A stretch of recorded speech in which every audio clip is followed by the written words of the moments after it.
These ones are really. All right, we're gonna call the meeting to order. I need you to go. Just a reminder that Norton Media is here taping the meeting. If anybody else is, just let me know. Nobody? Okay, Ben. Well, I figured I had to give some people, I was told I had to give people a chance to answer if they're recording, so. I'm almost done with my chair roll and I'm still learning. Okay, Pledge of Allegiance. I pledge allegiance to the flag of the United States of America and to the republic for which it stands, one nation, under God, indivisible, with liberty and justice for all. Okay. So, we need a motion to open the public hearing on the school choice program. So moved. Is there a second? Second. All those in favor? Aye. Okay, so motion carries. Madam Chair, we have a recommendation for you based on our enrollment. We are currently, as of the 4th of this month, at an enrollment in school choice of 110 students. That number has not changed. These are the numbers that are utilized and reported in October 1 as well, which become part of our chapter school choice funds. Our projected, I've just simply taken the list and moved everything down. And then actual new enrollment for FY, new seats that were offered. So for example, in kindergarten, we offered 15 seats, we filled 10. In first grade, we had 15, we filled 1, and so on. And then the last option that you have is you have a recommendation of K through 5 at 10 in each grade and no cap in grades 6 to 10. And we continue to not have school choice offered in 11 and 12 for new students. We do it with family and or students that are just moving from one grade to the other. And we continue to recommend that the closing date would be September 1st, 2019. We found that that date was very positive for us. Number one, it kind of sets the school into the schedule for the year, so there's less students coming in after the first day of school, if you will. And second, it allows for most of our students who are choice to get into their schools, see their schools, do their schedules, which predominantly is a middle school and a high school situation or a high school situation. And when was the open date for the registration? The open date, the the open date is typically 10 days, 2 weeks after your approval. So if you approve it today, then we'll do our public relations, we'll do the newspaper and all of that. Typically, with the date being the 7th today, is it? Probably start around the week of the 18th, gives ourselves that 1 week to start to get stuff out, and then we publicize it. And we're doing we are attempting some different publications this year. Okay. All right, does anybody have any questions or comments? So, couple of quick questions, and we actually had an aside earlier today about this. So originally, we were talking about possibly no cap across the board. You've changed your mind on that. Yeah, so I use class sizes in terms of what we're projecting for class sizes next year based upon declining enrollment and or change in enrollment, which we see every summer, a combination of both students coming in and students coming out. Typically what we've been seeing with some of those changes are grounded, if you will, on students that are just leaving. What we call the churn, which is students in and out because they're residents, and then you have the school choice. Kindergarten has been a lot of use by our staff, to be quite honest, in terms of kids coming in. Sometimes they stay with us, sometimes they actually leave. So what I did is I looked at anticipated class sizes for next year and then said if we had 5 sections or 7 sections, we potentially, on prior years, only having 4 seats filled or 10 seats filled or 11 seats filled or 5 seats filled, what would that do to our class averages? And I just pinpointed what that would look like. Okay. So we're recommending in certain cases less seats than we have projected. The seats are additions to? Yeah, so these would be additional seats for that grade. Okay. So when you're starting kindergarten this year, those kids are moving on. They're going into first grade. Okay. Um, So looking at, for instance, the second grade, we'll call it, so we're going to have 23 total seats. We could. So we have yeah. 13 and the additional 10. Right. Okay. And again, we have some anomalies. If you take a look at what's been happening with something like second and third grade, what we will see is that some of those are combinations of siblings more than they are anything else, number one. And number two, it hasn't been consistently like this. We've had years where we've had 1 kid in that grade. Yeah. So it all depends on what's going around us. It depends on the birth rates, which we all know in the Commonwealth are down all over the place, not just in Norton. Everybody's seeing it. There was just some information I think I shared with you folks recently about national birth rates being down around 2.3 million, 2.5 million students just in that small age group. So again, this is all projection more than it is anything else. So if you, am I missing something though? If you have 13 projected for second grade, but we only have 10 seats open? No, they're moving. Oh, you're Those at- students move. Oh, right. So I'll give you an example, right? So a couple of years ago, okay, yeah. when we did the 10 for the first time, what happened is we actually lost in second grade between the LGN and the JCS more students that year in second grade than we had lost prior years. I think it was 11 if I remember correctly. So we actually ended up almost in a wash because of the school choice coming in. The year after, we actually only had 1 or 2. I don't have the numbers in front of me, but it was under 5, and we had 15 seats open. We're going to see more churn because what we're seeing at central office is I'm moving from one side of town to another side of town. That's happening more and more. In some cases, the principals and then the parents email me, it's February, I'm not going to move the child for the rest of the year. Mhm. But they are going to have to move July 1st or September. And parents are actually quite good with that. In some rare cases of special education, we've tried to accommodate, but we're also trying to be fair. Okay. All right, makes sense. Any other questions? Just a thought on recruitment, if you will. The media person whose name is escaping me. Karina. So has she proposed any kind of outreach? We have as soon as the vote is done, she's already got a draft form of how to outreach, who to outreach to, what kind of a campaign to put in. She's been working on it for about 6 weeks. Okay. So it's a matter of of taking the information once you vote tonight and being able to add that to the publications. Okay. Anything else? Nope. Any other questions? Okay.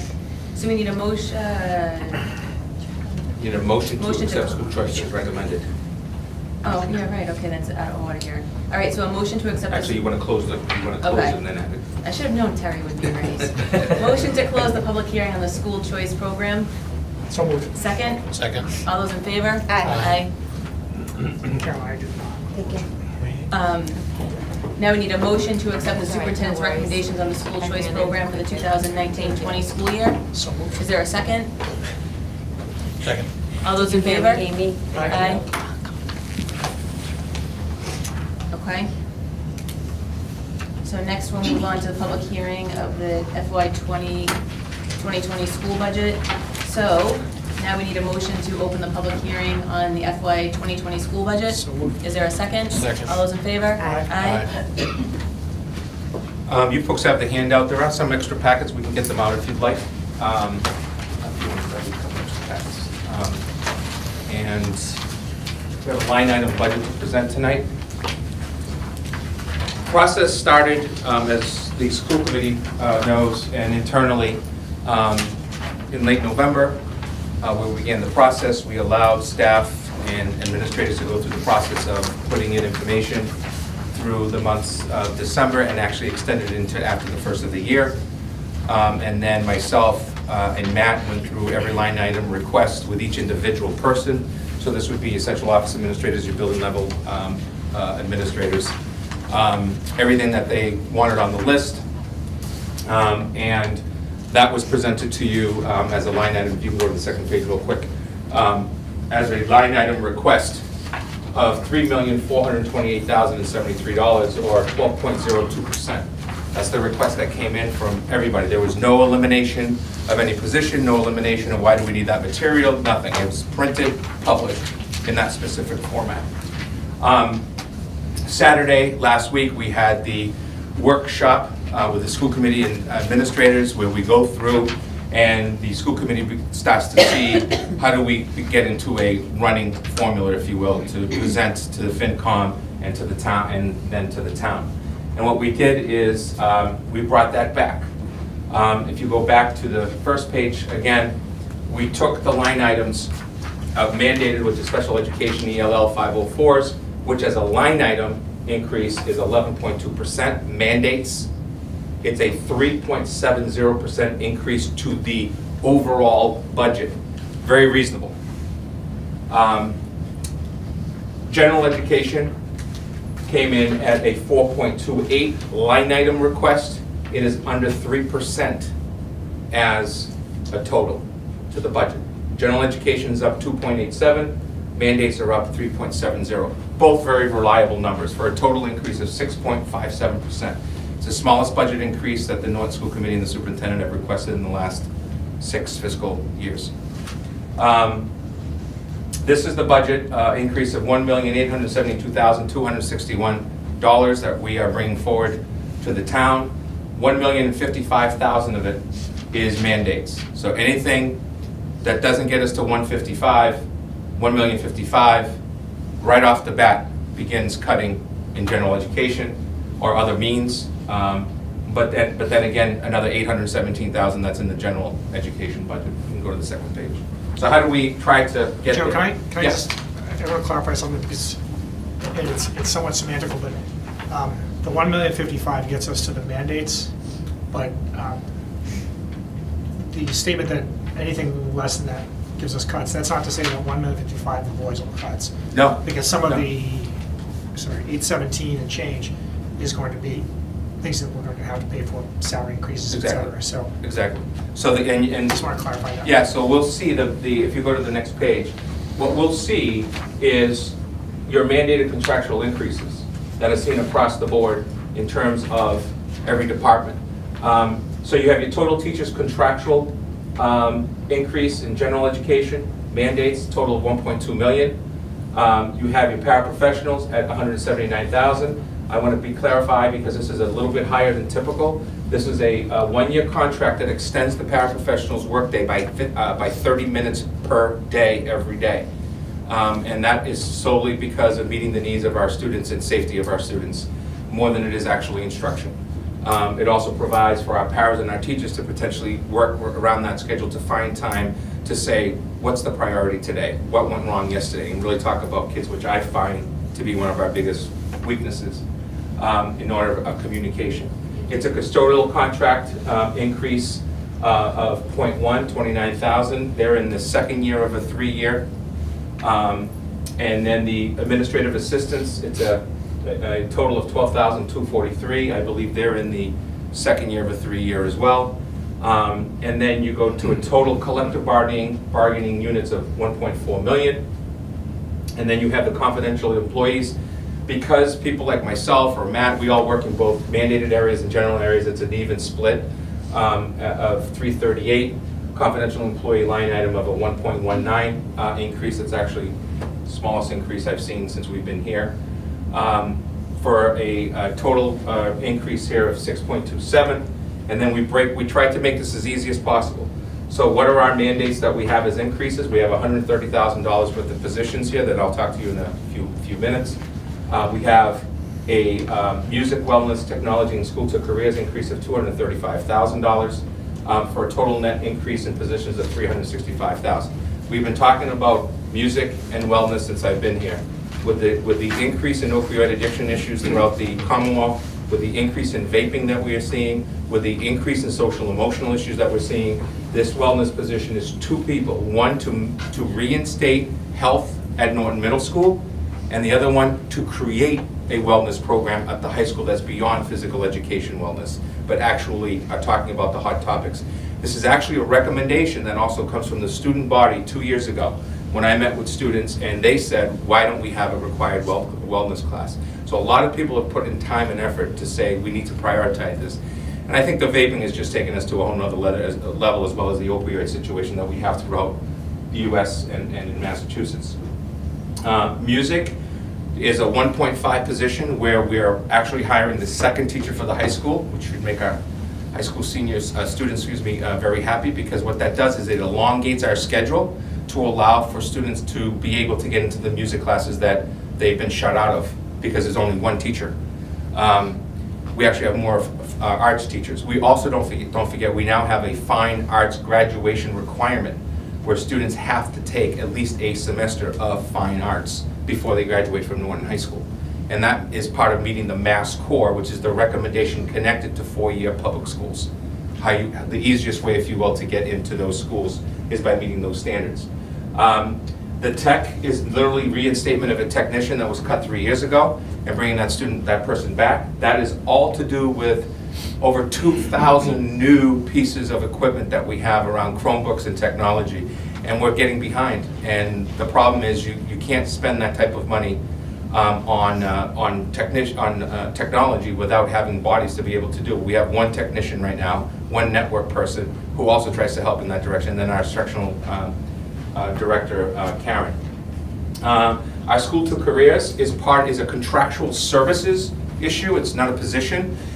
We currently are members of the School to Careers partnership, Attleboro, North Attleboro, Seekonk, and Norton, where we receive through this network grant money. To be part of the membership, we pay a fee of $10,200 a year, of which we have a workforce counselor who comes into our schools for 16 hours a week at our high school. She's actually housed right out of our guidance department, or our student services department, excuse me. And this extends that contract so that we can have that person for 35 hours a week. So this speaks to Ms. Gallagher's comment from probably a year ago on what are we doing for those students who aren't really sure about college? How are we making sure that they're looking at careers? Does the career require college? Does it require maybe that we're looking beyond college into the direct workforce? So this is where it comes from. And again, it's a partnership between 4 school districts, including Norton Public Schools. We have announced retirements in both special education and general education for a total of $119,000 in savings. Every one of those positions has to be filled. They are in special education and they are in world languages. They are in general education in the early grades where we have to backfill that position because of class size. However, we save some funds. So what we've done is we've taken out what we expect that we would be paid from the difference, and that gives us a savings of $119,000, and that's a tight number, and I'll tell you why. You will not find a $45,000, $50,000 special education teacher or a $45,000 or $50,000 world language teacher dual license French and Spanish for the high school. Just won't. It's not gonna happen. We're gonna have to try to literally steal, for lack of a better word, to come work for a great school system right there on TV. Norton Public Schools, we're hiring, to replace them in the best way that we can with the best caliber. And we've had really good success with getting people to come to our district from other districts. We have approved leave of absences in general education of $118,000. These are folks that are requesting a second-year leave for purposes of looking at other careers outside the country and all of that. And so we have to backfill them with a long-term sub because the position still belongs to that person for the year. So we backfill that with a non-contractual union position, if you will, quote unquote, although we think we give them some benefits and all of that. They get 7 sick days and 2 personal days, I believe it is. And then a salary that's, I believe it's $36,000 or $38,000. Don't quote me at that, it's under 40. And the reason that we do that is it gives them a reasonable salary, it gives them experience, but the position does belong to someone else. So the idea is to hold the 40. So we save some money there. Again, we started our budget process with having those 3 people all in here, so the leave of absence line would have been 0. It actually would have increased because those people are all out at salaries significantly above $65,000, $70,000. And then salary contingency. This is when we're taking a look at things like steps and lanes. Just today, I had a teacher who completed the course here at the middle school on trauma-sensitive schools. It puts her in the Master 60 scale. It was the last 3 credits that she needed. We have to account for those. And we have deadlines with those where people give us a tentative date that they're going to do it. And so this number can fluctuate a little bit, but that's part of our looking at movements within the scale that we have with teachers district-wide. So your total salary reductions in this particular case and savings and contingencies and or movements that we have up in the other area is $456,000 for a net increase here of 3.87, 2.09, or 5.95, $1.6 million of it. The contingency line is always an issue because of those salary scale changes. So this could actually, these are all good estimates is what we're taking. We're taking, this is the number and we're saying we can save this amount, but there still has to be salary line items for these. Next one. This is the 3rd of the 4th page, I believe. And this starts to play into general expenses. As you see, we're going very flat with increases. This was one of the biggest number that we have. It was over $700,000 worth of requests that we've taken down to a number that we feel is reasonable based upon what the requests are. In terms of, we won't have to worry about paper. We won't have to worry about those day-to-day items in the classroom in this budget proposal as it currently stands. Doesn't mean that once we get some numbers from the town that this doesn't change. So you'll see, as you look at the total expenses, the total reductions, and then you go to the ones that are somewhat outside of our control. And this is always, in this case now, Matt and I, Jen gets involved, Jean gets involved, those four people predominantly, only because we have to take some estimates. We've got to take our best guess about what we need to do. So let's start with this. Our increases. We're projecting a $75,000 increase in transportation. We're going out for a bid. We've been in the $50,000 to $75,000 ballpark, and it's been fine. We're hearing some other numbers throughout the state right now that are concerning, but we're taking our best estimate based upon what we're trying to do. Our negotiations, as an increase, we are entering into a very unique, if you will, startup of negotiations with the Norton Teachers Association by bringing the teachers and the paras together under one contract. That's going to require a lot of give and take and a lot of hours and a lot of not only their council or labor specialists, but our council really crossing T's and dotting I's. We expect to see that long term. There's very good positives for all the parties involved, not only the school committee and the town, but also the association. And so what does this look like? We're gonna have to spend some time on just negotiations without having to take it from our original other line items where things come up throughout the year. So a total expense increase here of $100,000. Okay, so reductions, level budget lines, non-mandates, where literally when we're looking at a lot of your expenses, that's where we're making those cuts that a lot of them came in. Additional school choice of $195,000 that we're throwing into all of these line items. Further reductions, so that's a positive because it's another line item instead of the operating budget, if you will. Reductions of $150,000 across the board in general education. Reduction, so let's talk about success, right? So you create programs in-house, but you get less money. Great for kids. We control their schedules, we control their day, we're teaching them with highly qualified staff, not to say that collaboratives in private schools don't. I'm just saying the kid gets to stay home. The child is with us. They get to be on the same bus potentially, or they can be in the same playground, the same lunch, depending on the severity of the needs of the students. But what happens is you start to lose your circuit breaker money. Remember how circuit breaker works. If a student costs $100,000, the first $44,000 is yours, right? So you're not gonna see any reimbursement on $44,000. I'm just gonna use $40,000 around it. $60,000 now, potentially you could get up to 75% of that back into the next fiscal years. So that's when, if you have a lot of students aging out, you can have a positive flow of money, right? We've accounted for those. I believe we have 2 students that are going to be turning 22 in, I believe it's November and January, or November and December. Don't quote me on that. It's into the fall, into the early winter. We've already accounted for the rest of the year as a positive to the budget. In other words, already reduced it, right? So keep that in mind as we're looking at this. So if circuit breaker comes in at 60% instead of 75% of the remaining 60,000, at 60% you're only going to get 36,000. So you get less money back. And so what happens is when you bring a student back into the district, and we were very successful a few years ago, if you remember, you're now starting to see how it catches up to us. Because that student now might only cost, let's say the student for the sake of argument cost $65,000, the teacher's salary. Let's just say it's the teacher's salary. And the teacher is in the classroom. The fact of the matter is, if that student, there's multiple students in the classroom, that's not a reimbursement that's going to get us at $65,000. So the $40,000 is hard to get to, the first $44,000. So you might only see reimbursements, or I should say circuit breaker numbers come back with a positive $1,200 instead of $36,000 because they're in district. And it's the same formula. It doesn't matter if they go out, if they're specialized.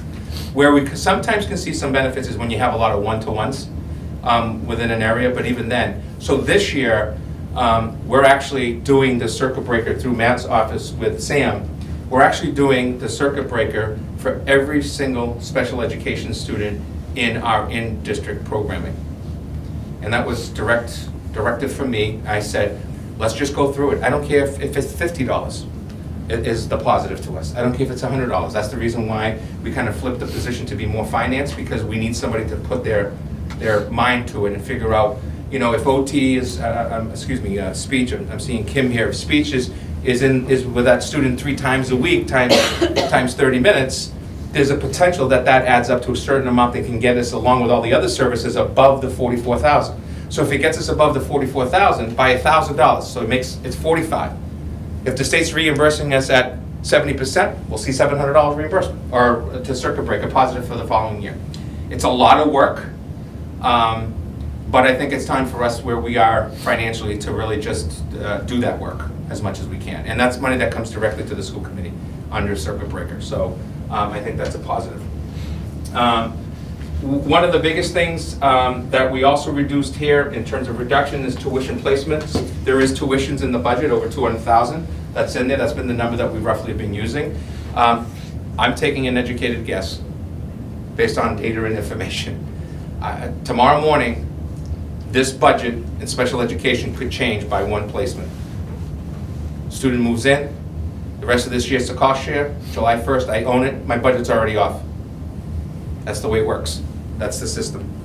And we take an educated guess. As you remember last year, thank you to town meeting, thank you to the FinCom, the Board of Selectmen and the school committee for initiating it. We had to go back for $297,000. We froze the budget, zeroed out accounts. We requested money from town meeting in October, and I presented it in the spring. I had to take that money and say, I'm sorry, what I told you we were gonna use $100,000 for, I found out 2 months later, I can't use that money for curriculum instruction. I have to use it to pay the potential cost that I have in another line item that's mandated. And people were fine with that because we stuck to just being transparent. But that savings, that net negative of 297 we're seeing in this budget. Because all of a sudden it's like a bill that came right at the end, 297. That automatically, it bumps that budget. So when you look at our budget last year, and I can't remember the percentage increase, but if you added that 297 to FY18's budget, and you subtracted that from what we got in FY current 19, it's actually less a percentage than was announced. Because you got to account that that was a money that came into that budget. So if you go to the next page, this is really the last page, and then there's line items in here that, this is where we get to, we're looking at our general education, mandates, total, where we were, what we're recommending, how we got to those numbers. I've given you positions that were not supported in this budget. Again, tomorrow morning, we may make a decision that changes this because we have X number of students. We decide to create our own program. I just had a meeting with a group of superintendents, and I said to them, we got the collaborative, we have the private, we have our own programs. We're missing another bucket.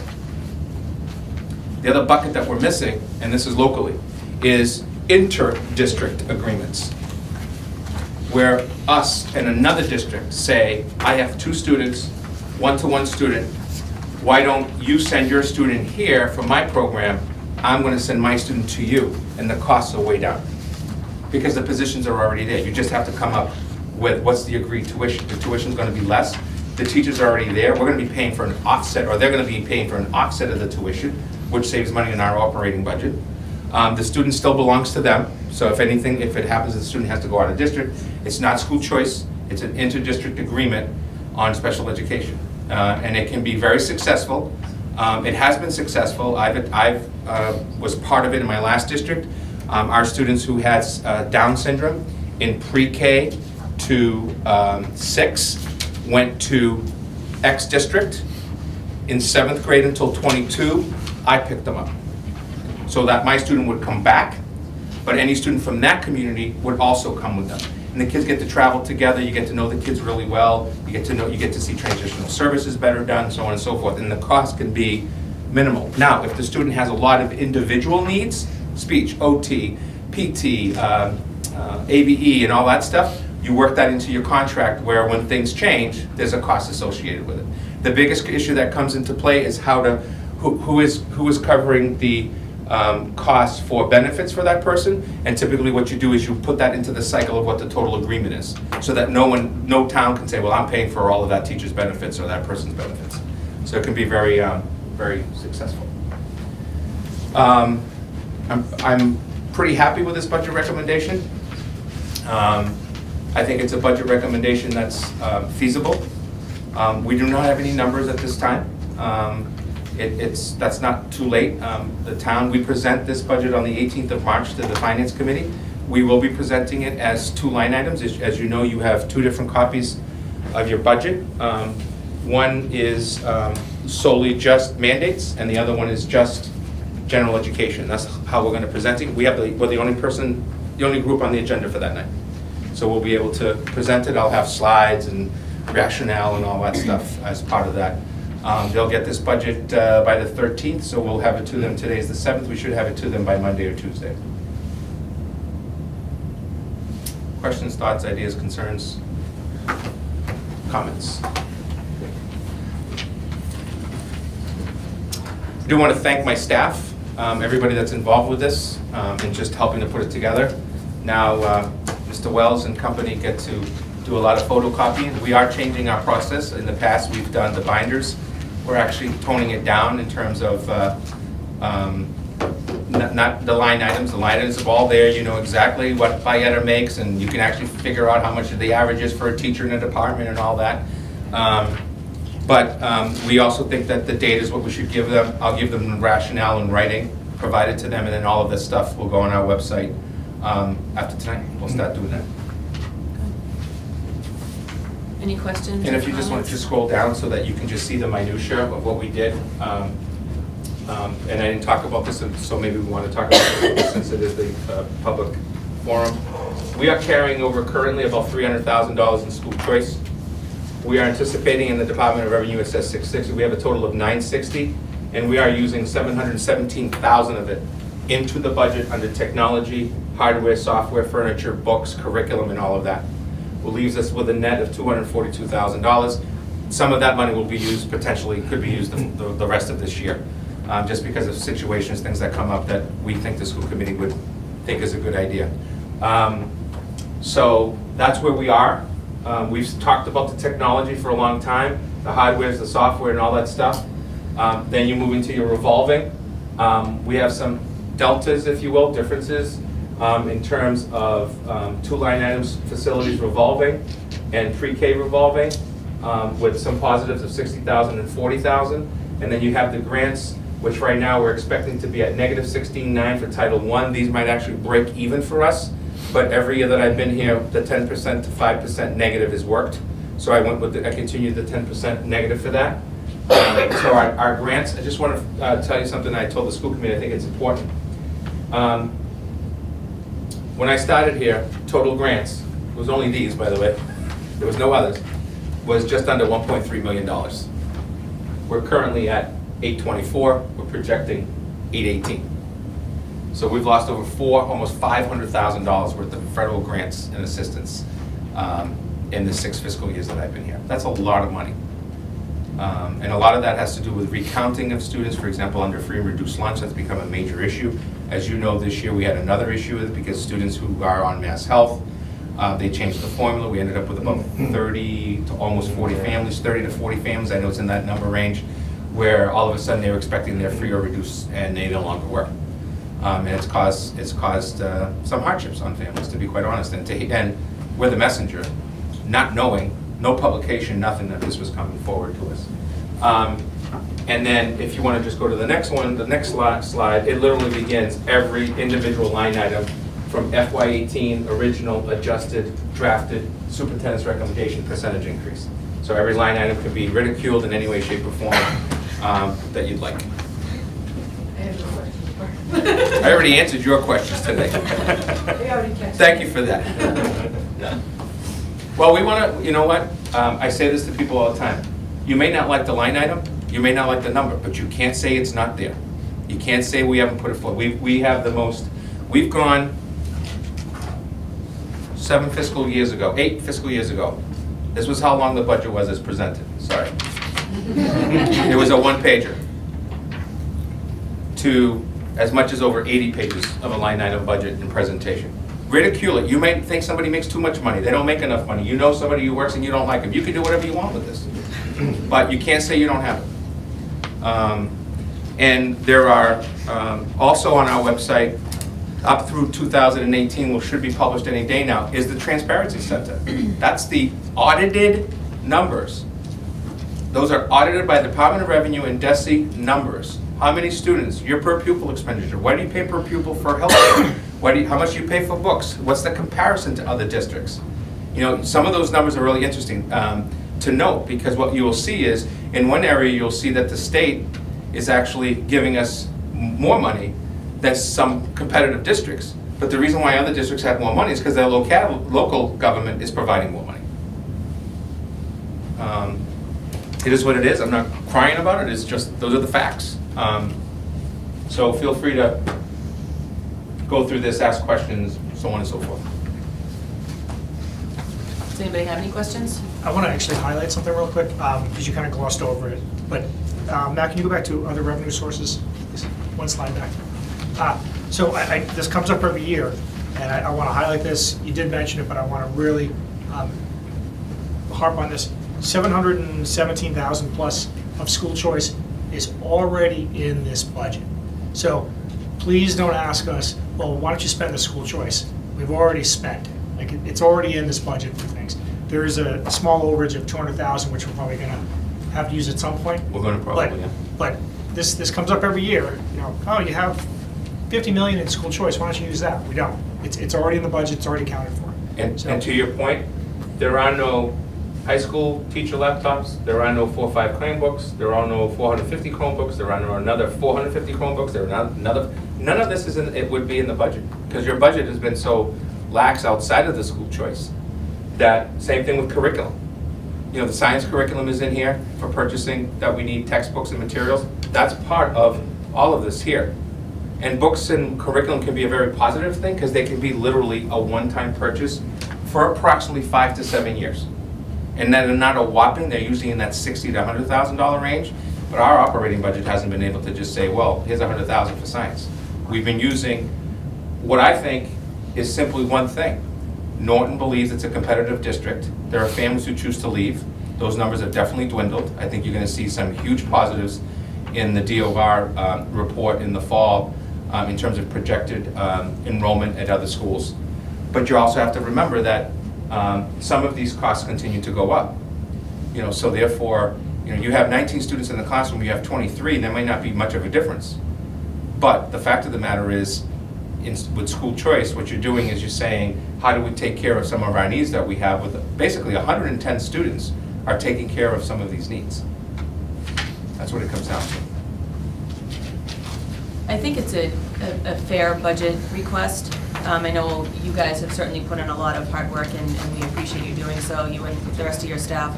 I mean, we've spent, you know, countless hours going over this and trying to make it as fair as possible.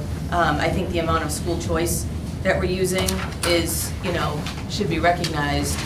You know, we are using it to help our students and our staff. You know, I also think that this budget this year helps to take an already great school system to that next level, to bring back, you know, some fine arts and music and things like that. So I just, you know, hopefully it works out the way that it's being presented. Anybody else have any other questions or comments?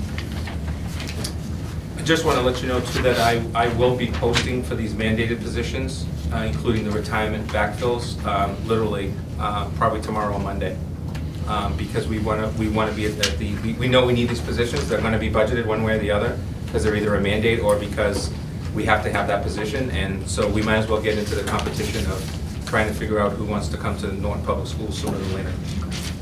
Joe, just one question I had. We have a memo and then the letter. Yeah. And the district-wide technician was not on the letter.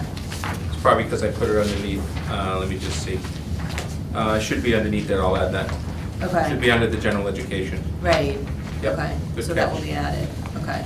Thank you. Yep. Where is the VinCom meeting? Do they do those at Town Hall? At Town Hall. Yeah. And it's like 6 o'clock? 7. Seven. Seven, right? Yeah. Thank you. And we're March 18th. Any other questions at all from anybody on the budget? No? You guys don't have anything to say about the budget? Okay, just checking. I always want to include you guys if you have anything to say. All right. Go home and do the math, then I'll come back. Some highlights. We'll get back. I would love to see that. Text me with any questions. Have you been talking to Dinesh? I know, right? No, he's still awake, so. All right, so do we have a motion to close the public hearing on the FY 2020 school budget? So, Is there a second? Second. All those in favor? Aye. And then is there a motion to approve the fiscal year 2020 school budget as presented? So we moved. already presented, we already, You already presented, you have no changes. You could have had changes at the public hearing, but you have no changes. So you've already voted your budget. all right, so we need to vote. Oh, so I don't have to do this part? Yeah, we'll do Nope. it Saturday. I just want to make sure I'm doing what Terry told me to do. Yeah, public hearing is usually, you've put together your budget, and this is what you're recommending. The public can come out and say, well, I don't think you have enough of X and Y. And then at that point, in the public hearing, you can take it under consideration and change your budget if you so wish. So so we only could do that if there were changes made? Yeah. Yeah. Okay. Okay. All right, so that's it, right? Warrants? All right. Ms. Stern will report in the public record the following warrants were reviewed and approved February 28th of $743,032.46. Thank you. All right, you guys, student rep update. Alright, so we'll start at the high school. A group of 7 students, including myself, who are interested in nursing as a career, attended the Future Nursing Day at Sturgeon Memorial Hospital, which was really great. I got to put in a feeding tube into a simulation Wow. ball, Oh, good. which was like so cool. Yeah. Yeah, so that was a really cool experience. We had the date safe presentation that we had earlier mentioned at the last meeting. It was for juniors and seniors, and it was really informative. I think everyone learned a lot, and it was great. Just want to piggyback on that real quick. You're going to be, everyone's going to be getting, and I'll share with you too as well, the survey results from the students. perfect. Oh, So you'll see really positive stuff. So just to go with your comment, so Yeah. a lot of really good positive comments from Definitely. students. So after the event, all the students evaluated? Yeah, they had the opportunity to be surveyed Oh, and take okay. a survey. Okay. Mr. Cersey will be providing us with information. That's great to have, yeah. Yeah, I really hope we can have him back in a couple of years for the new juniors and seniors to see him, because it was really good. Usually my expectations are a little bit low going into assemblies like that, but I was like, wow, that was actually really good. We have a lot in common. I know, Yes. right? And I think even implementing it for the freshmen and sophomores, like kind of a school-wide thing, would be really important, because I think the earlier we start talking about those difficult conversations, the more change we can make. Why didn't we do the freshman and sophomore with the? It has a lot to do with schedule, but also age appropriateness. Okay. I mean, but that's what it comes down to in terms of trying to tackle everybody can be daunting. Okay. We also are trying to make sure that we're just not repeating some things, that we actually have things that 9th and 10th grade does this, while 11th and 12th grade, we think they can handle Okay. this. So is this something you think we can put on a rotating schedule in a Yeah, couple of years? the idea is as we see successes, Mr. Cersey's recommendation is as we see successes, and to quote him, he said it's one of the best ones he's seen, is to put that into a curriculum rotation, if you will. So Right. 11th and 12th grade, do we do it in the spring, or do we do it in the winter months, or do we do it in the fall? Do we kick it off in September instead of waiting until now? Right. Those would be the next Okay. round of questions and answers. Yeah, yeah, because I think when you have 2 students sitting here saying that it was good and informative, then that's who we listen to, you know, to keep it going. Yeah, and it's interesting because we had a discussion, and I think it was you that said it, that there was a presenter that we had, and it was a lot of talking to, and just talking kind of down to, I think was a comment that was made by one of you, I can't remember who it was, but the idea that, the information was fine, but the presentation wasn't necessarily what we wanted to hear. We don't like to be told what to do, we just like to be given information, and then, we're individuals, and we want to kind of make our own decisions, if you will, so. And this was very interactive too. It wasn't very like us being told things that we got to contribute to, and our own ideas were put into it. It was really great. Yeah. Good. I'm glad it was good. We'll provide more information for everybody. Okay. And that should be interesting to look at too. Yeah, definitely. The AP information presentations are currently happening at the high school right now. And DECA States is going on today, Friday, and Saturday, so best of luck to all the students who are attending.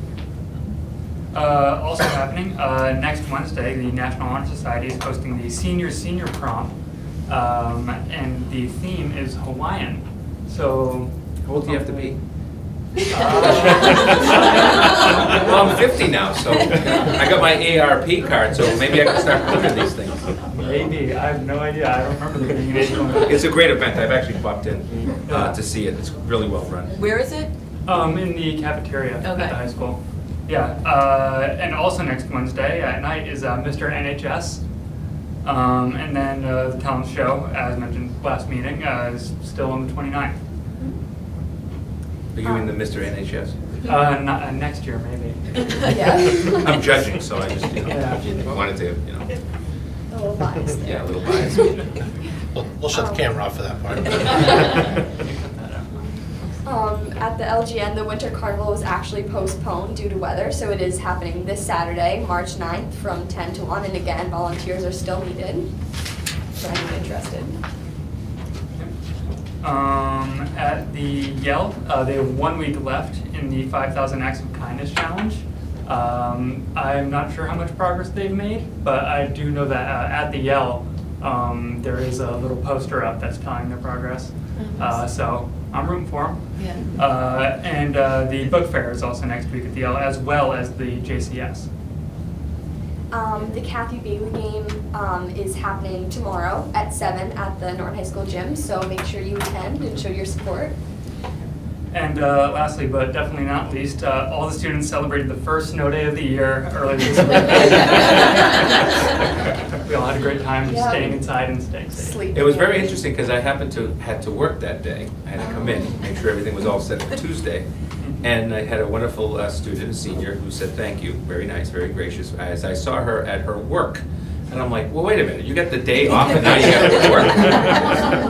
And I did have a young gentleman who asked me to go sledding with him. Unfortunately, I had to work, or else I would have been there. And We he still actually owes would have me- given you 2 hours off to do that. Well, he already owes me breakfast, so I'm getting. All you would have had to do breakfast. is check and we would have approved that. We have a definitely. great senior class. All the kids at the high school that are on with me on Twitter, totally appropriate. I did happen to notice there was a snowman that was built up front of it. Yes. Yeah, in front of it. That was so cool. Yeah, he's still Yes, there. uh-huh. He was there as of 8 this morning when I was Yeah, there. they're very creative. We had, my grandmother's is locked up, and literally Yeah, a that grandmother was- in a Oh, cage.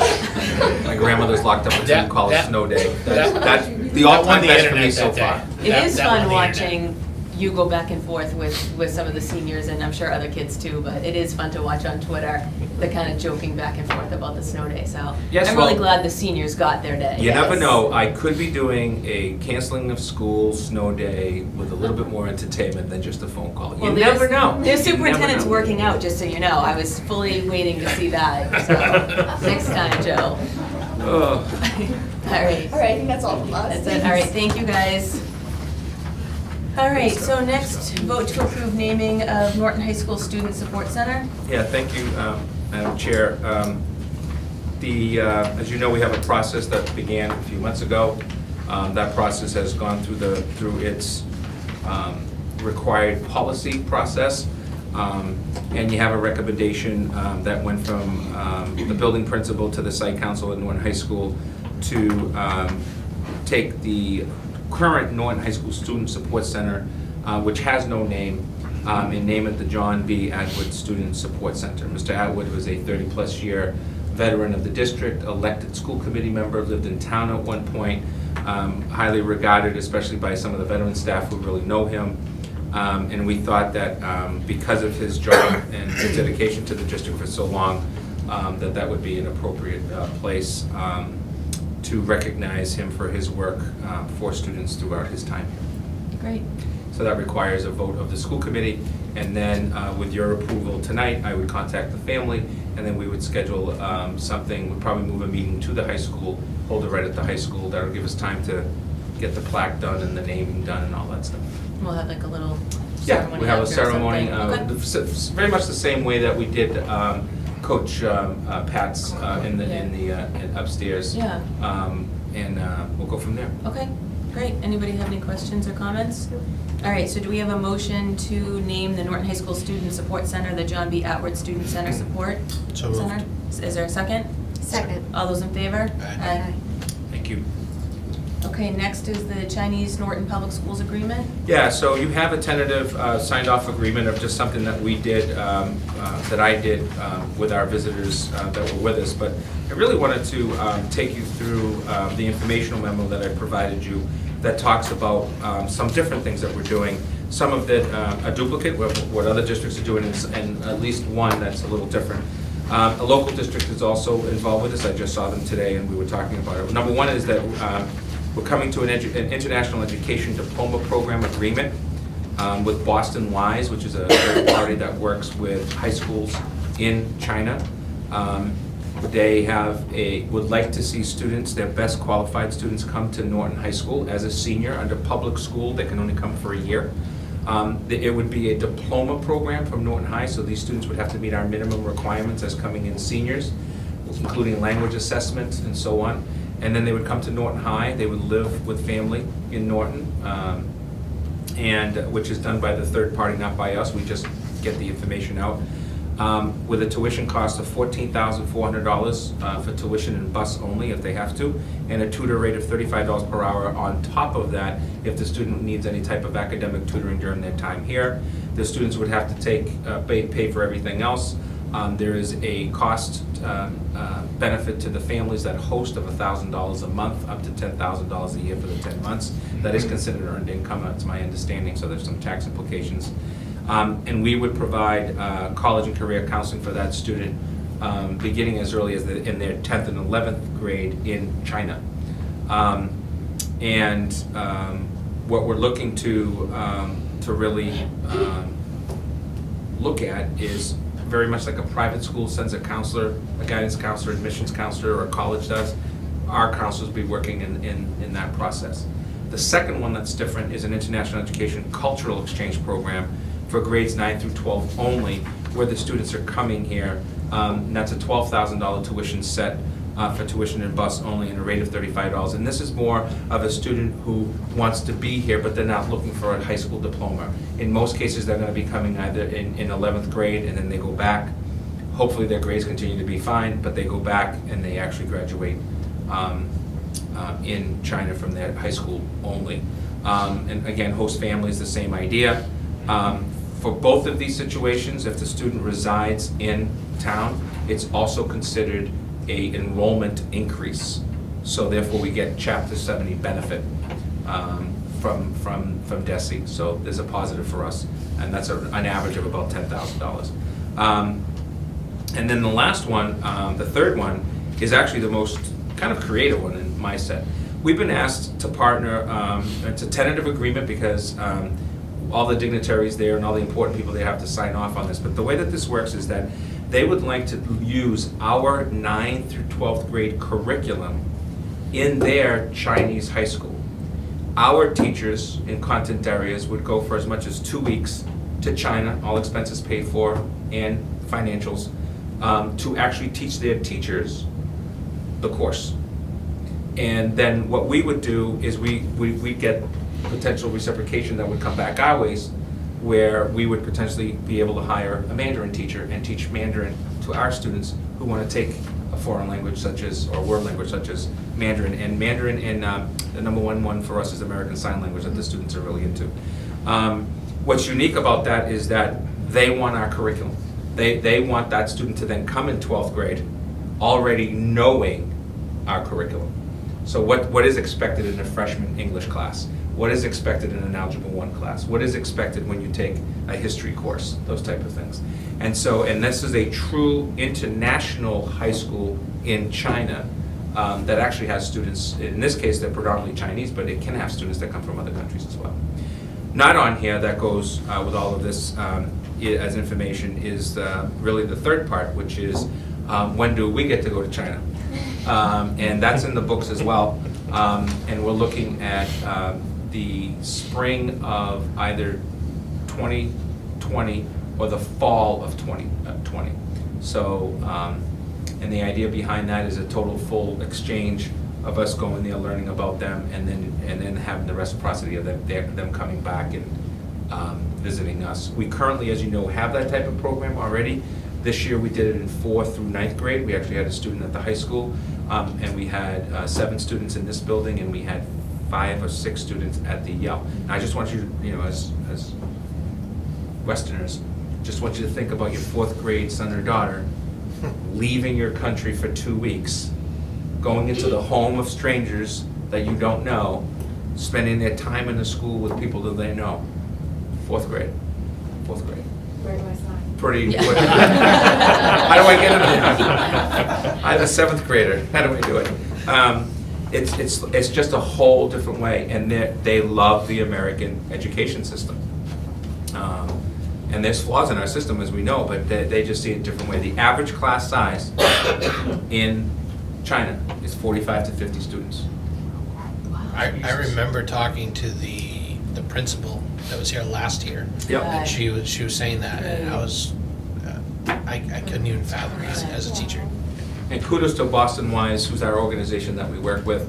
They're fantastic to work with. They are caring, that they're doing this for the right reason. They really want to see kids in the next generation exchange ideas and so on and so forth. So we're looking forward to the partnership. It's an Last year. impressive partnership. Well, last year, my daughter was a buddy to one of the Chinese students, and they still talk all the time. Wow. Yes, I They have a new Skype app each called other. WeChat now that I'm still Yeah. learning to use. And there's such a time difference, and I'll hear her late, like 11 or 12 at night. I'm like, who are you talking to? And Yeah. they're chatting away, and I have to tell you it's that been that's probably a the only, friendship that's been pretty amazing. and it's probably the only negative between our kids and their kids is that the hour difference is so, many of us know people who work in the private sector who work for companies and they work out of China, and you know that they're getting up at 2 o'clock in the morning so they can catch the middle of the morning, early afternoon in China. So it's hard to, because we've talked about all the online stuff that we could be doing, but our hours are so different. Don't forget that a school day for them starts as early as 7:30, 8 o'clock. They do have a longer lunch break, but they're at school until 6 o'clock, and then they have study that goes from 7 until 10. So. Are there other districts around here that have a partnership like this? Yeah, so Easton and us are the 2 closest, but there have been other districts that have been involved with this, Natick, Walpole. I don't know if Foxborough has, so I don't want Is to it speak. predominantly China as well? It's predominantly China. We've been one of the groups that have actually expanded. We've had Brazil, Mexico, we've had Japan, and we've had, I'm missing one, Middle East, Middle Europe. I can't remember the country now, but we've had one there as well. So we've kind of expanded a little bit. It's all about the economy of scale. I hate to say it that way, but right now the economy of scale in China, in terms of the more wealthy families, this is doable financially. When you go to a country like Brazil, who just recently had a good economy, but in the last 5 years or so the economy hasn't been as good, you see less. So. Now, I had a question on section 2 here. Now, when we're talking about 9 to 12, does that mean they're here, like 9, 10, and 11? No, or they're so- studying there and coming yeah. back and get them done? Exactly. So the idea is that they're there with our curriculum, some of our core areas of curriculum, so that when they're coming here for English 12 or a math course, for example, they've already got some of the lingo down and the actual curriculum that our kids have been doing. And there'll be areas where some of the students are higher than us and lower than us. And it's the humanities is usually more of a struggle than the math and science, as an example, like it is with most students. Anything else on that? I know Mr. Cersei is looking forward to his trip. I know, right? Yeah, Mr. Cersei and Ms. Thompson at the high school, who is an administrative assistant at the high school, and just for the purposes of clarification, the reason why that's happening that way is because we have to do transcript alignments. Our person who's in charge of transcripts is the administrative assistant who does it for Vinny, so therefore, and the guidance counselors. So that's one of the reasons why she's attending. And it's April vacation that they're going. They're pretty scheduled to go. Okay. So the next, we don't have to vote to approve because we already did that, Correct. correct? All right. Yep. So other business? Yeah, so let's talk about the hot topic of solar panels. As you know, I attended on behalf of the committee a meeting, and Ms. Stern was there as well on Tuesday night, was it? For the purposes of the solar panel project at 54 Pine Street, of which we abut that project, the LGN. There's a lot of concern from parents. That was clearly articulated. You got to remember that there's a significantly bigger project going on Bay Road that started out with folks not being happy with the way it's being done. I'll just articulate that not for or against, that's not my role in this situation with that project, but those are our sending parents as well, or have been. This project, I brought up some concerns. Number one, and I did speak to Mr. Kimball earlier this afternoon as well. Number one is, does the community have a right of first refusal for public buildings? I know a lot of communities have when it's for agricultural farm because they've gotten a tax break. But in this particular case, if you have a school or you have a municipal building and you have a private lot, is there a potential that the right of first refusal goes to the municipality? That lot is 11 acres with a house on it. It sold for $350,000. That's shocking to me. We're building 5.1 acres of 4,500 solar panels with multiple rows of inverters that collect, if you will, the power, transfer it into the lines that then go out AC, DC. I can't remember. My physics wasn't very good. So the concern is, the concern that I have has to do with some information I'm getting from a few families about the idea of noise pollution, if you will, and megahertz and how it can be picked up and so on and so forth. There's a video clip that I watched the other day about how that happens with animals versus humans and so on and so forth. The research is all over the place on this. You know, it's such new technology as well. The other part of it is, I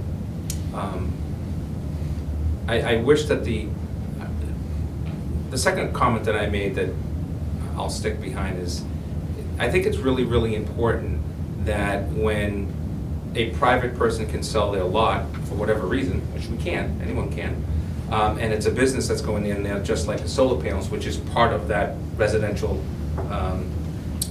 zoning. I think that these companies, in the case of solars, I think they have a responsibility to come to the table with data and information that's been third sourced out to provide information to try to quell the rumors before they even start. I don't think people are against solar. I think people are against solar farms. You know, and I think that's part of this issue. This is going to be 193. The closest inverter is 193 feet from the school. It's over 50 feet. We've asked to extend it to 100 from the fence. There will be a 6-foot fence around it. We have asked for a 4 to 6 burn around the front area that abuts us by the playground area, all the way down to where the building is, with bush and trees so that, you know, it covers. We've asked to make sure that that's always that way. So if 5 years from now it's not that way, that they have a responsibility to the community. I am meeting with some of the families that have asked to meet with me about, you know, what it means to them, what they think. But I don't know enough about your community to know how much this can come to a stop or how much we have to deal with it. We're planning that we're gonna have to deal with it, and we're trying to put forth the best thing that we can, including we're trying to negotiate a new, a gift to the school department above and beyond the pilot, which is a payment in lieu of taxes that the town gets and has to go to the general fund. We're trying to get a gift to move the playground and create a new playground for that school. As you know, Ms. Gallagher, that's not cheap. I think the JCS was the last one that was done through the parent board, and that was over $80,000 if I remember correctly. 100,000. Again, part of it because of what was used at the JCS and all of that. Even if we could just duplicate what we have there with some added things, that would be a benefit. But I think that's kind of my role right now. It's the residents really, and the planning board and the board of selectmen. I know that the board of selectmen is changing some local rules in order to make sure that any of these things that come forward go to them first before it gets sent to conservation, planning, and commission and everything else. But the other part of it is we're also looking at solar panels in our schools. There are over 5,000 schools nationally that have had carports or roof solar energy for years. You know, that have run everything from different type of technology for their schools in order to cut down on costs to electrical bills or fuel bills and so on. Dayton Rehoboth, we actually went to them and saw them. The ports didn't make a single noise. We were there on a snow day. I stood underneath them. I couldn't hear a thing. That's me. Not saying that somebody couldn't. That was just me. I am over 50 now. And, A month and, over 50. and, I'm sorry? Like a month over 50. Not even a month yet, but I'm feeling it already. And we saw energy such as wood chips being used to actually heat an entire high school, their regional high school, which is physically bigger than our own high school. So, you know, there's a lot out there. There's a lot of information. I've read some fantastic, well-written. I don't know if I can say publicly that I agree with everything that's in the statements, but definitely the organized group out of Bay Road. I've read their information. It's very well written. It's very well put together. It uses information from third sources, including peer-reviewed articles, which is typically in the field what you utilize. But I don't know where that stands with the town fathers and the planner and all that. All I know is that we had a house next to us. The house, with all due respect to whoever owned it, was falling apart. And that house and the entire thing sold for $350,000. Is this that White House that's like right past the Facing entrance? the right with the how do you call it? The garage is falling apart? Yeah. Yeah, that's it. The positive is, if you want to think in another positive way, again, it's 600 feet off of the street, unlike some of these other ones. The one on what's it called? Hill Street, Hill Mountain Road, whatever it's called. Hill Street. Hill Street. I can tell you right now, it's loud. Myself, Matt, Wade, Gene, specifically I had Gene go because of PPS. We went out there, I recorded the sound. It's definitely, I mean, loud. I What could hear about it. the one on Clapp Street? Again, That Wheaton? yeah, Have you been there? I've been there and I'm not hearing anything, so, Right. but again, doesn't mean somebody isn't. Right. I mean, at the end of the day, the town has gone into this because the town has had 2 consecutive failed overrides, has increased costs across the town, and is trying to find different ways of revenue. At the end of the day, that's what's happening. And every town is looking at these types of things. Some towns are a little bit more ahead because they have some rules and regulations already established. Some towns are further behind. That no one's knocked on the door yet. Well, I will tell you is, in doing some Googling and some research, if you will, looking at who was writing the articles, New York Times and other scientific magazines even, this is an industry that's ballooning. And the feds and the state DEPs and those types of organizations have all blessed solar energy as safe, whatever that means. I mean, I think the argument can be made too that, some families are putting these on their houses. So I would say those families that have them on their houses probably had some sort of literature or whatever it came with it. So I mean, I've listened to people on both sides of it. I have family members that have it. I think they're not the best looking things. I wouldn't put it on my house, but my house isn't really equipped for it. But it comes back to, at least in my opinion only, the Bay Road project is just a revenue source for the town. And I understand you probably don't want it right in your backyard. I get that. I mean, I live fairly close to the water department where this could be potentially an issue, but I also, I've never heard anything be omitted from any of them, but I get where people are coming from, but at some point, there needs to be more revenue generated, and this is just another avenue, not so much where it comes to the school, but I think we need to have our concerns addressed, and if it's, if it's a business coming in that doesn't really want to hear our concerns, then we put the full weight of our parents, our board, our administration against that, if that's what it comes down to. And if they're receptive and they want to work with our school department, then we'll work with them. I assume we have no power against it or anything else. We can voice our concerns and our opinions, and we'll do that. So I think you're making a great point, because I think my biggest pushback on this whole thing right now is simply, since you didn't present me with any introverters that look like this and what their sound megahertz, kilowatts, and all that stuff could be, that could hurt somebody's ear. And I know I'm using the wrong language, but make sure we have a contract agreement with them, with the town, that says if in fact this is noisy, that you're going to mitigate it. That you're going to, you have the business expense to mitigate it. It's foolish to think that you can just do what you're doing in terms of energy protocol as a country. We know that. We've been hearing it from the left and the right for years.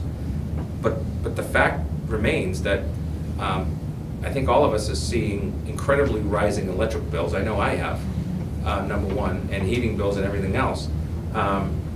And people are trying different alternatives. I can pick up a study about coffee today, and one of them says it's good for me to have a cup of coffee, and another one says it's going to give me cancer. And what the heck do I believe? I have to tell you, it happens almost every day. Should you have 2 glasses of wine? No, you can only have 1. You can't. I mean, we hear this all the time.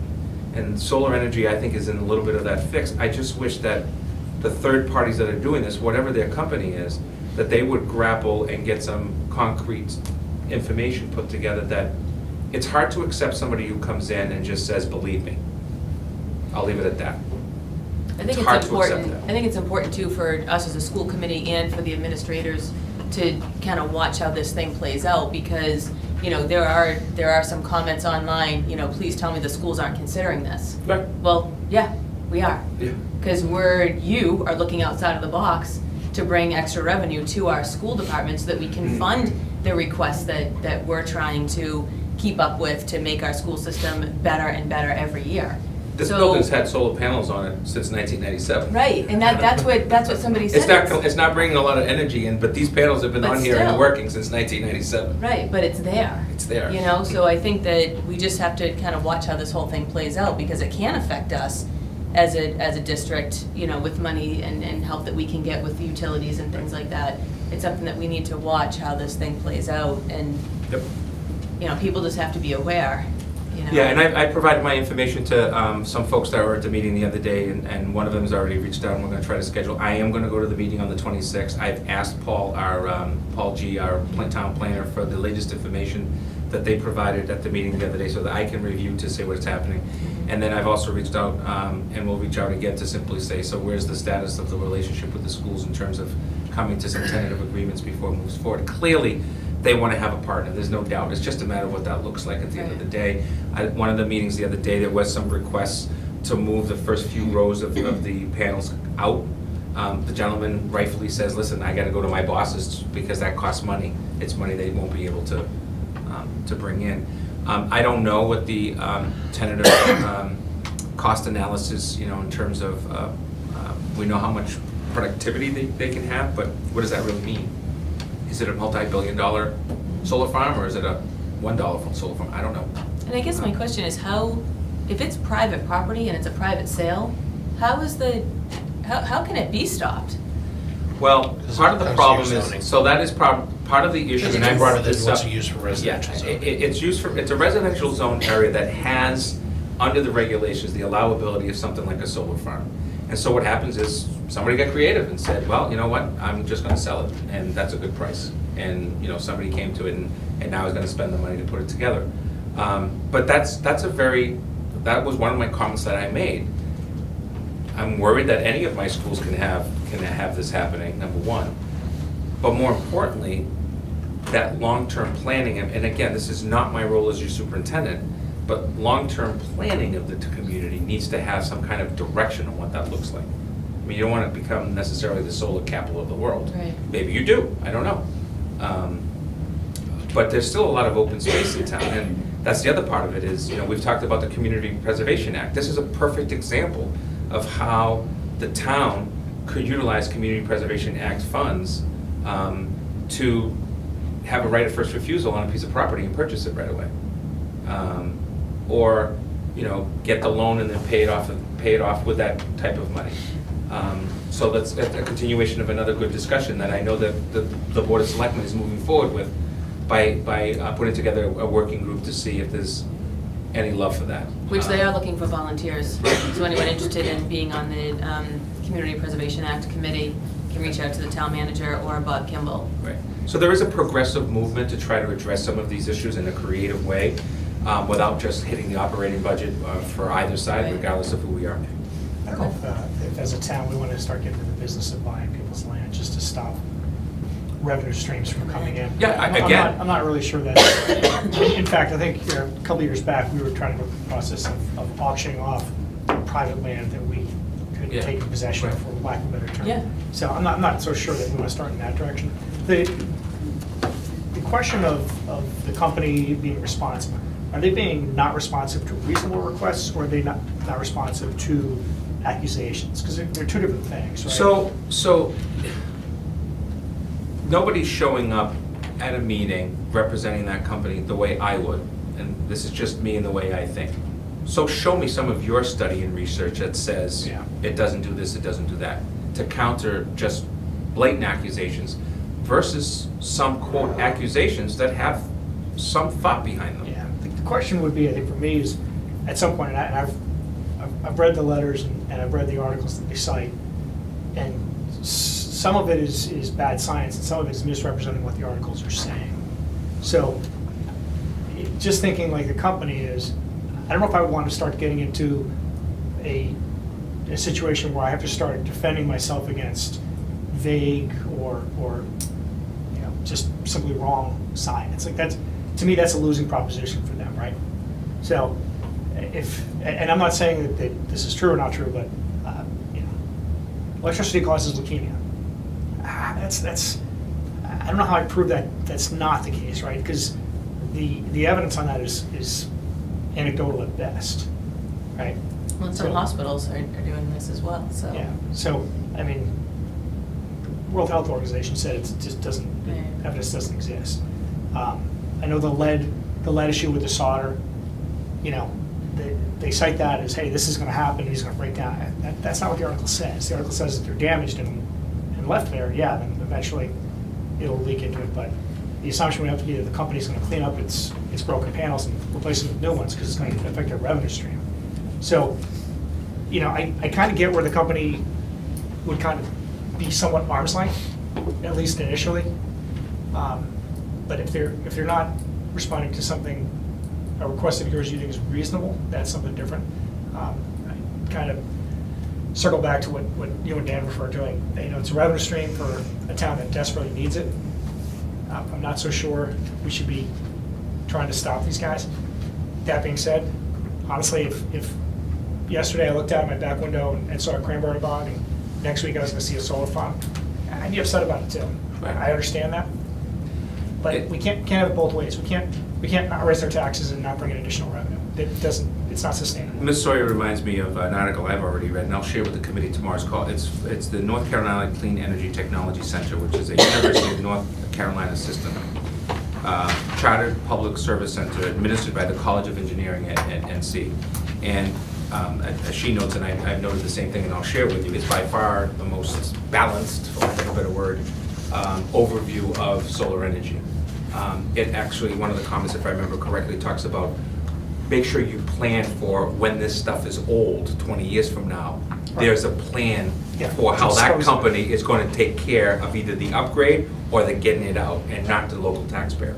Right. Which I think is maybe you know, it was actually brought up at the meeting the other day. I'll share that article with you. And there was some mention in one of the articles I read about, you know, you may want to upfront say, hey, you need to put in place some kind of escrow account of when these are no longer functional. This is the money we're going to use to get these out of here. Yeah, for So- example, I don't know if the one on Hill, first of all, that is, it's my understanding, and I'll stand corrected if I'm wrong, but it's my understanding that the one on Hill is actual state land, not Norton land. Because they're literally one day, the trees were down and it got put up, is what I was told. So that's a whole different animal. But, like I said, I did stand from it from here to that whiteboard, and I will tell you, I can hear the sound clearly. So my question becomes, what did that contract look like? Even if it's the state, can somebody make a call and say, can that noise level come down in any way, shape, or form? Because it is a sound. Joe Fernandez, who's a very nice gentleman, very professional, at the meeting the other day said, listen, if your faucet's dripping in the kitchen and you're in the master bedroom, it might not bother you. But if it's in the master bedroom, it's probably gonna keep you up all night. I mean, we all know those little things that can do, they might not bother you, but they bother me. And I think that's one of the arguments with certain students, certain adults that have these sensory situations that can really cause. And I know she's still here, Kim's still here as a speech pathologist, I'm sure she could tell us a million things about how, with sensory issues with kids, it can pretty much be almost anything that can do that. And adults, not just kids, adults. So, just an update. I thought it was important to talk about it, give you a little update on what's happening. I apologize it wasn't on the agenda, but it was last minute for me. I also provided you with the SRO activity summary. Just for clarification, I just want to, thanks to Dinesh and then Dan, where it says the lockdowns actual, and there was one, that was the police call to the LGN about the chase that was taking place, robbery, so we went into a lockdown. But I do think these numbers show you clearly how overwhelmed our SRO is in terms of having to deal with issues.